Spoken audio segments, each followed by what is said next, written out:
Hi, we're going to start talking about the first chapter in your chemistry text. So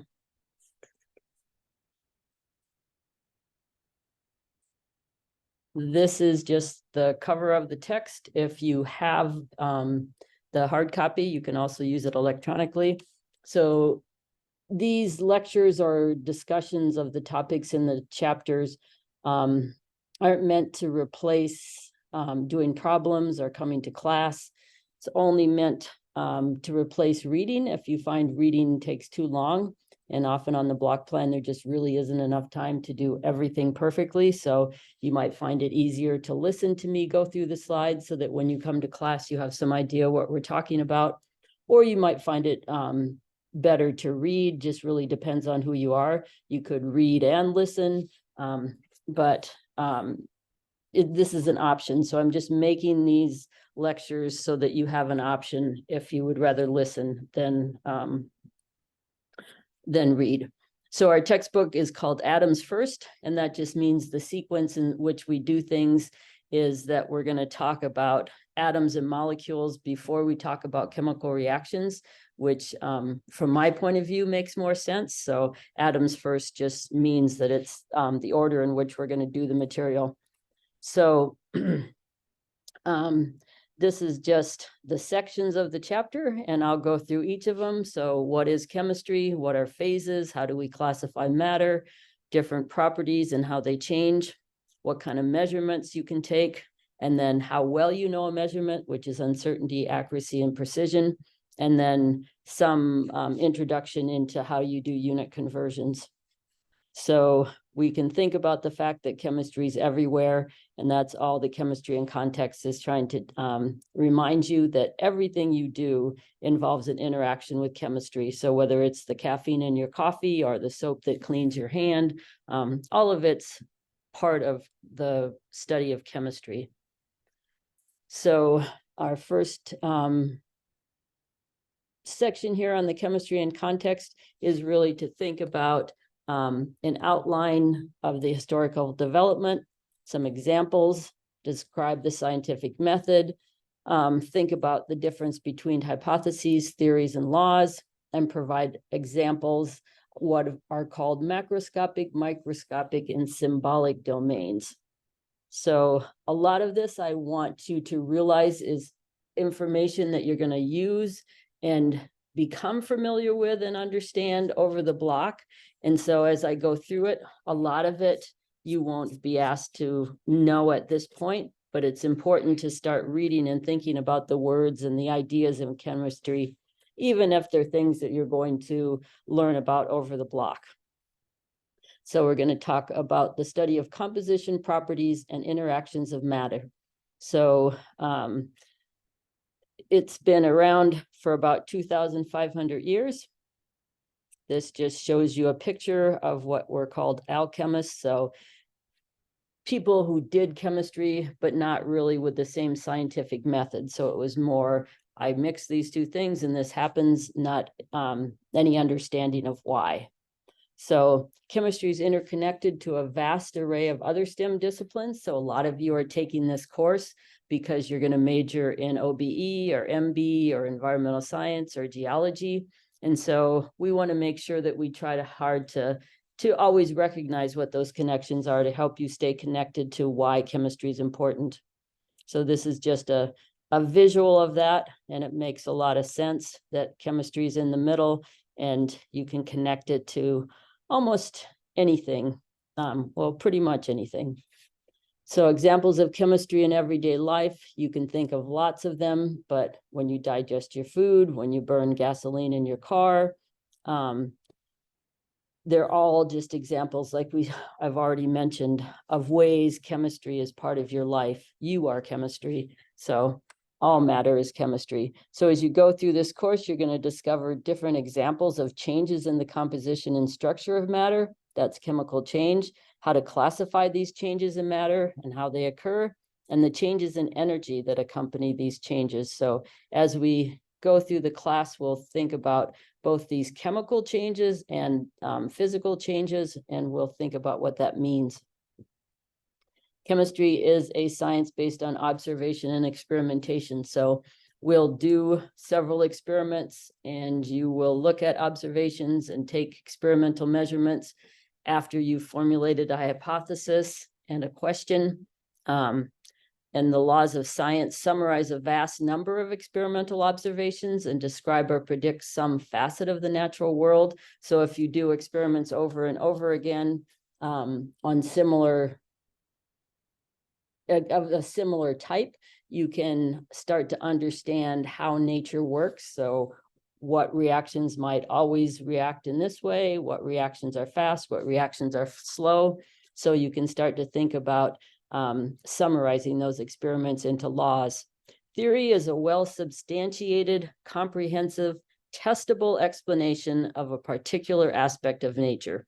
So we'll talk as we go through the class. Most of what we will talk about are the theories of chemistry.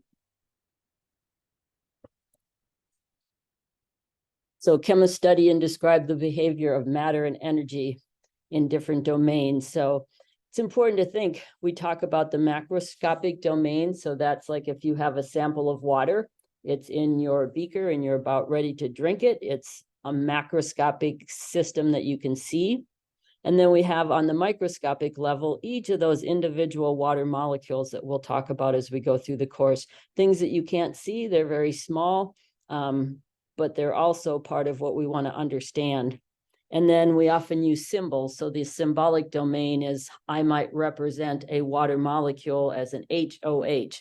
Oxygen, we'll see, bonded to two different hydrogens. So that's just a way to symbolize what a water molecule is. It isn't actually a picture of the microscopic domain of chemistry, which would be a water molecule.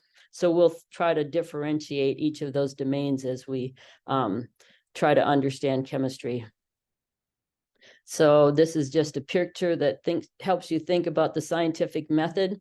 And we're really going to focus on that in lab. So you can stop now if you want and look at this, but we are going to go through the process of having you design your own experiments and try to answer questions. And so that will be the scientific method, and we'll really focus on that in lab.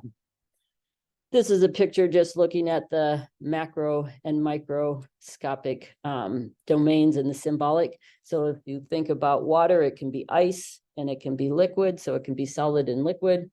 And then on the right-hand side, it's showing you how you might represent those symbolically. Water molecules can be represented with these little ball and stick models. And so we make the model of a gas where the molecules are far apart. We make the solid where they're all bonded together, and then the liquid where they're close together and their interactions are changing. So that's a symbolic way on the right-hand side to look at different phases of water. And on the left-hand side, that's a macroscopic picture of the domain of water that we interact with in different phases. So phases in classification of matter. So we have solids, liquids, and gases. We also want to describe the difference between mass and weight. Think about the law of conservation of matter. Classify matter as an element, compound, homogeneous, heterogeneous mixture in reference to the physical state, and define and give examples of atoms and molecules. So matter, it's anything that occupies space and has mass. So the three common states of or phases of matter are solids, liquids, and gas. A solid is rigid and possesses a definite shape. So like a chunk of ice. A liquid flows and takes the shape of a container, like liquid water that you're going to drink. And a gas takes both the shape and the volume of the container. So if we had gaseous water in a container, it wouldn't be sitting at the bottom like liquid. It would be occupying that entire container. So this is just a visual of that. The solid with shape, the liquid that takes the form of the container, yes, and then the gas, which that tan color is to represent that whole container is filled with gas molecules. A plasma is another state of matter, which we don't run into very often, but it's electrically charged particles. So it's like a gas in that it's individual atoms, but then it's to the point where you've given it so much energy that the electrons and nuclei are separated from each other. So you have positive nuclei and negative electrons, which we'll learn a lot more about as we go through chemical structure. So a plasma is a distinct phase that you don't run into unless you're at high temperatures. This is a plasma torch. Mass is a measure of the amount of matter in an object, and weight refers to the mass that the force that gravity exerts on that object. So you may remember that a force is mass times acceleration due to gravity, if you're talking about the force of gravity. And so you have the mass, but it doesn't become a weight until you multiply it by the acceleration due to gravity. So the same mass might have a weight if you're on a planet that has different gravity. So gravity tells you what the weight is, but mass is a property separate of where the matter is. So an object's mass is the same on the Earth and the moon, but its weight is different. Conservation of matter, there's no detectable change in the total quantity of matter present when matter converts from one type to another. So as we look at both chemical and physical changes, we will always want to recognize and use the fact that if you have a chemical change, you may rearrange atoms, but on each side of the equation, you should have the same total quantity of matter. It's the same thing. If you vaporize liquid water into gaseous water, you're not changing anything except how the molecules are interacting. So we have the same amount of matter, both in the liquid and the gas phase. This is just getting you to think about those things, that you have changes going on, but the masses are the mass doesn't change. So an element is a type of pure substance that can't be broken down into simpler substances by chemical changes. So the known elements are displayed in the periodic table, which I will give you one in class that you can bring to every test. So there are more than 100 elements. 90 of these occur naturally. The other 10 have been made in particle accelerators. 24 or so have been created in labs, so that would be in those particle accelerators.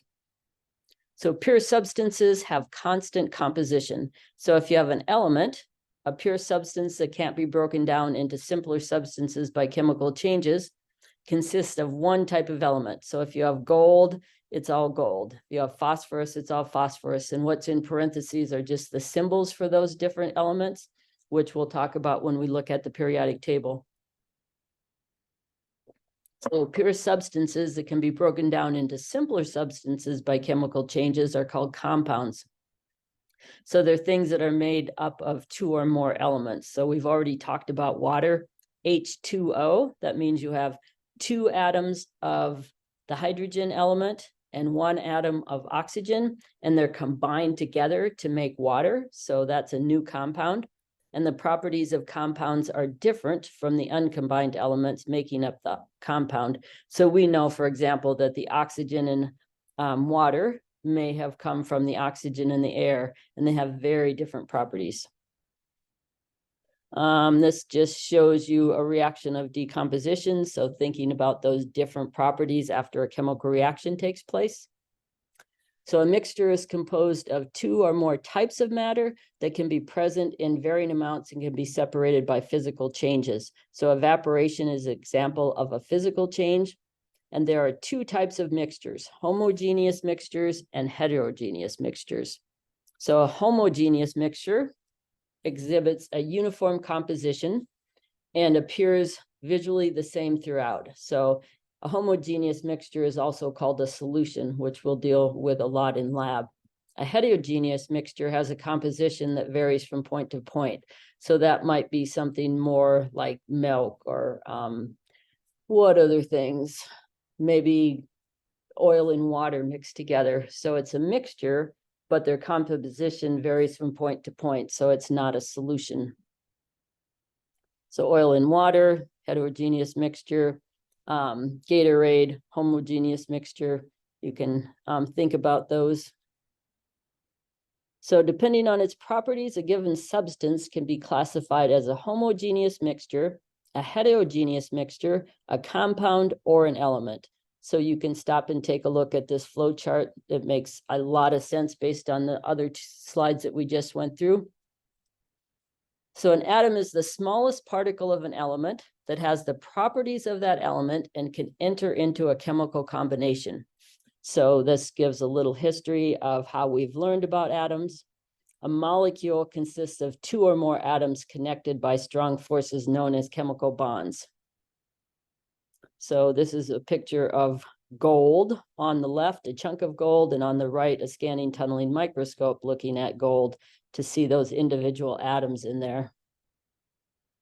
So these are images of a cotton bowl, and it just shows you the relative scale. So you can have on the left a cotton bowl, then a single fiber, and then you can look at it under a microscope, and then you can use the symbolic domain to show how you'd represent it in pictures.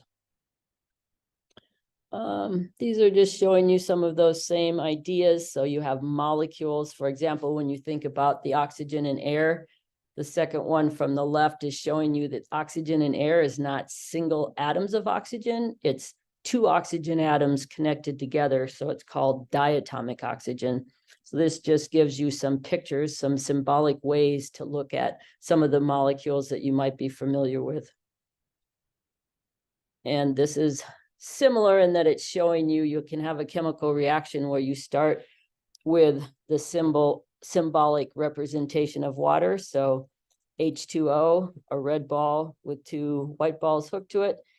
And you can carry out a chemical reaction called electrolysis, where you pull those apart and you end up with oxygen molecules and hydrogen molecules. And this shows you the system that you might use to do that.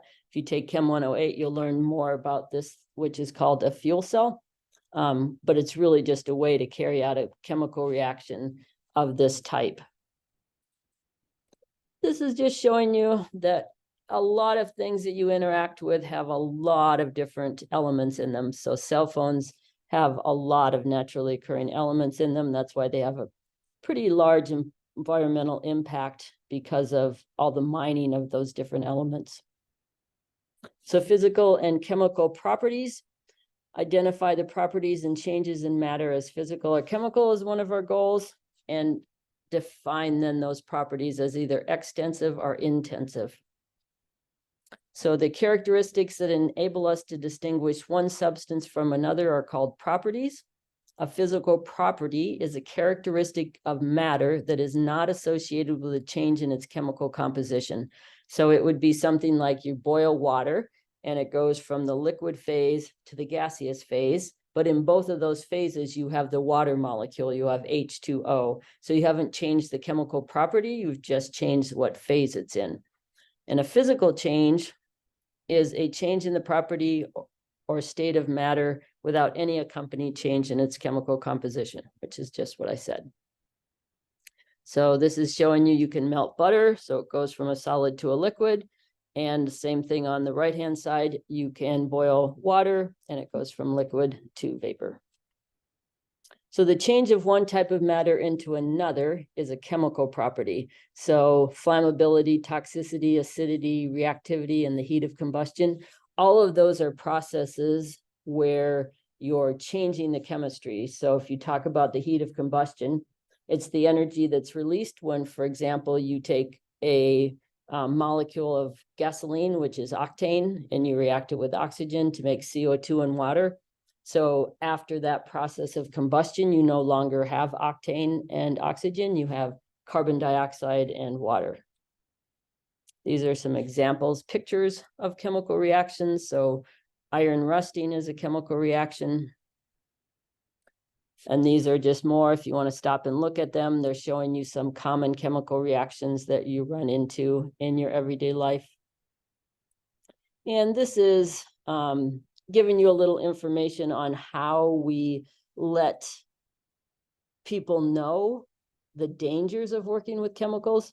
So you might see this square in the middle with the numbers and the colors on a lab. So depending on what kind of research someone might be doing, what kind of hazards they have in there, this you can stop and look at if you want. It will give you information on what kind of hazards are present.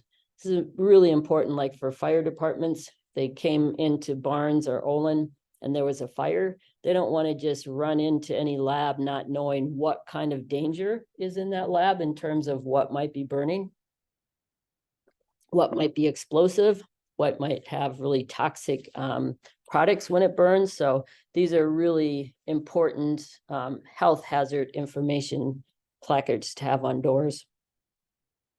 So an extensive property depends on the amount of matter present. So that's something like mass, volume, or heat.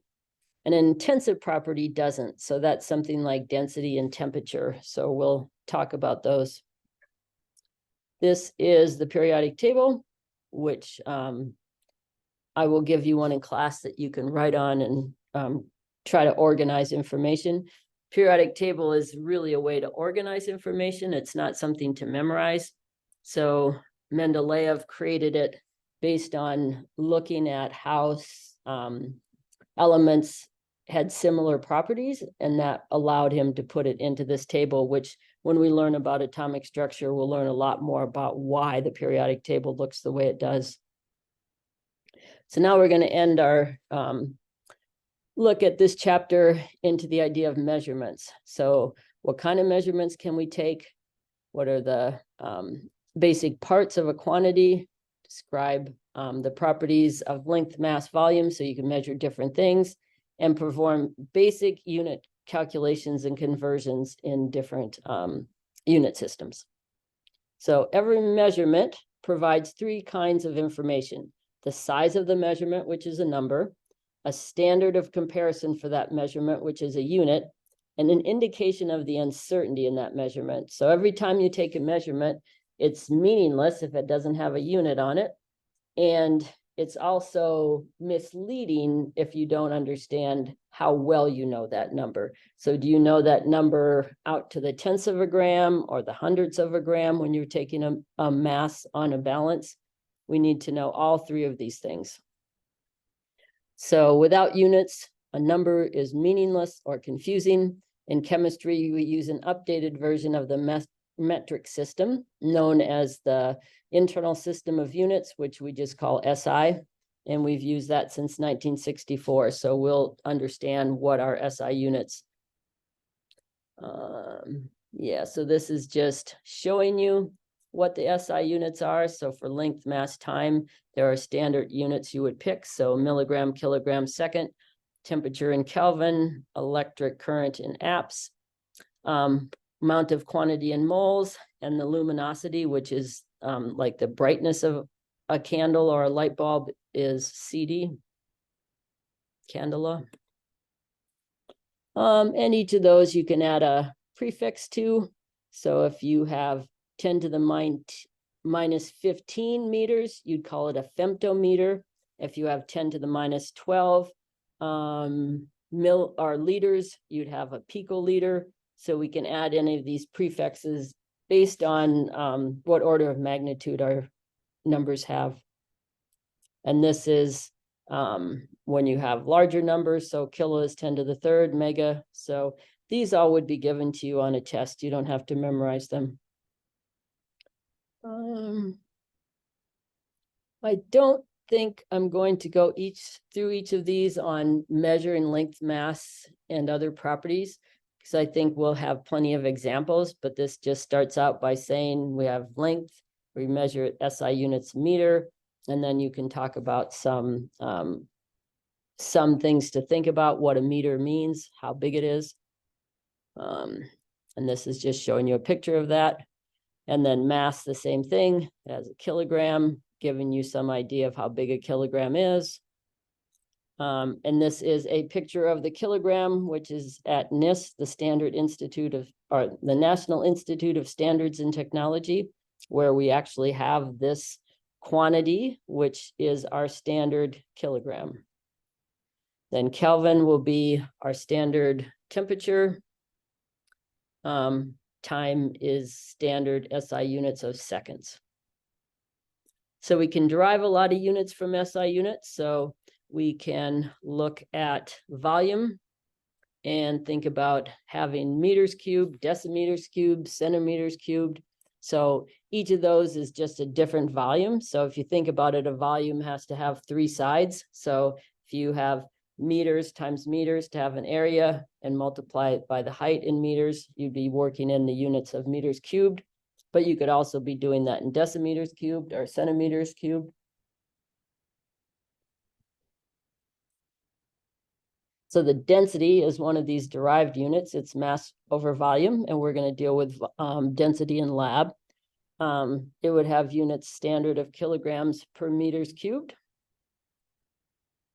So now we want to talk about uncertainty, accuracy, and precision. So accuracy and precision are ways to think about your measurements. Accuracy is how well your measured value matches the true value, and precision is how well you can reproduce your experimental number. So you may have measured something 10 times and get very far away points from each other, have poor precision, but when you take the average, you might be right spot on with the exact value. So that would mean it's accurate. So you can think about accuracy and precision as two different properties of measurements. Counting is the only type of measurement that's free from uncertainty. So if I say I have 10 oranges, I have counted 10 oranges. I don't have 10 oranges plus or minus a half an orange.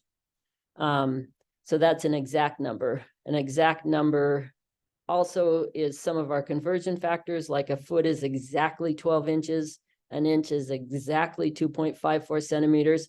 So those have infinite significant figures. We know that those are the exact relationships. So quantities derived from measurements other than counting are uncertain to some extent. They're not exact. They have practical limitations on how well you know the measured value. And a measured number must be reported into a way to indicate its uncertainty. And in general, when you're recording a measurement, you're allowed to estimate one uncertain digit. So that would mean when we're looking at this, we have lines on this. This is a graduated cylinder, but we can see that it's not exactly on 21 and it's not exactly on 22. So we can estimate that next digit. So we could say that this is, I'd look at it and say it's probably about 21.6. So you're estimating that third digit. They said it was about 21.6. So 6 is an estimate. You might have thought it was a 5 or a 7. So that last digit that doesn't have a line on the graduated cylinder, you're estimating. So it's understood when you look at this that the last digit has some uncertainty in it. And frequently we need to know the number of significant figures in a measurement reported by someone else. So this measurement has 3 sig figs and there's uncertainty in the last one. So these numbers are also always significant. So when we're looking at significant digits, I'm going to focus a lot in class on this. So we'll think about numbers like on the left that you have 3090. And I would prefer you made that more clear, whether or not that last digit is significant. So we'll talk more about this slide in class. I think it's easier to actually work through some problems. So you'll want to make sure, though, that you read through these. So we'll talk about where these rules come from when we're talking about significant figures and rounding. So this is the information that we'll use. So this is just asking you to round everything to 3 digits. So we start with the first one. It has 1, 2, 3, 4, 5. And we want to all of them to 3 sig figs. So when we're rounding the 286 to 3 digits, the 7 is bigger than 5. So we're going to round the 6 up. So it'll be 0.0287. So you can look at each of those. The only one that's slightly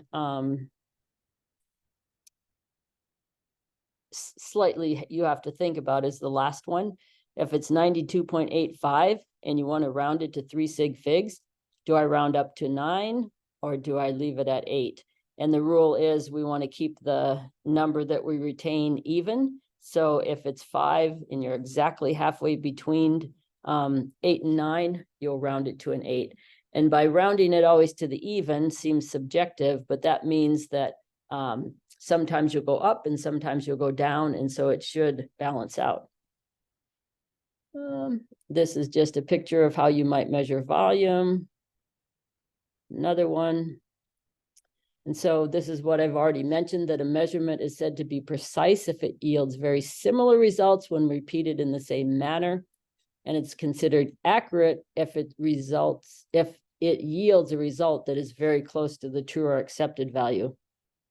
So if you look at these pictures, A is representing 3 measurements. You hit the bullseye. So you take the average of those 3 measurements, you get a very accurate result. And it's very precise because they're very close together. You get very similar results when you took those 3 measurements. B, they're precise, but they're not accurate. So they're close together, so you're very reproducible in your measurement, but you're not even close to getting the bullseye.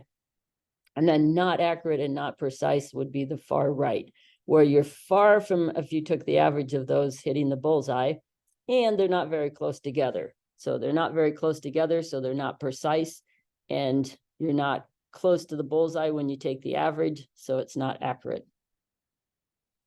And this is just a picture thinking about it. You really want to think about precision and accuracy as being a relative thing.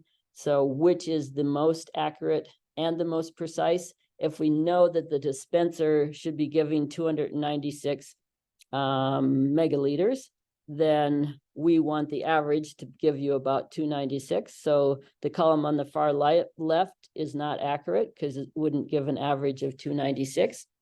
It's pretty precise because you are reproducing about the same value each time. So number 1 is precise but not accurate. Number 2, it looks like when you take the average of those, you're probably getting about 296. But if you compare it to number 1, it's less precise. So that's what I mean. You're not going to talk about precision unless you're talking about it in relation to something else. And then the last one is both precise and accurate. The measurements are close together, so it's precise. When you take an average, you get close to 296, so that means it's accurate. And now I think we will save this for class. The idea that we'll work through unit conversions, and the idea that if 2.54 centimeters is exactly an inch, then that means when you take the ratio, that's 1 because they're equal to each other. And so if you want to convert from inches to centimeters, you want to be able to cancel inches up and down. So inch over inch is 1. So we'll do a lot of examples of that in class. Here's another one, which we'll also do in class, doing conversions between different temperature scales. And so that's just working through the idea, but I think these are much better problems to actually do together in class rather than look at the slides. But if you're familiar with this idea, I think the slides will remind you quickly of what you may have done in a previous science class.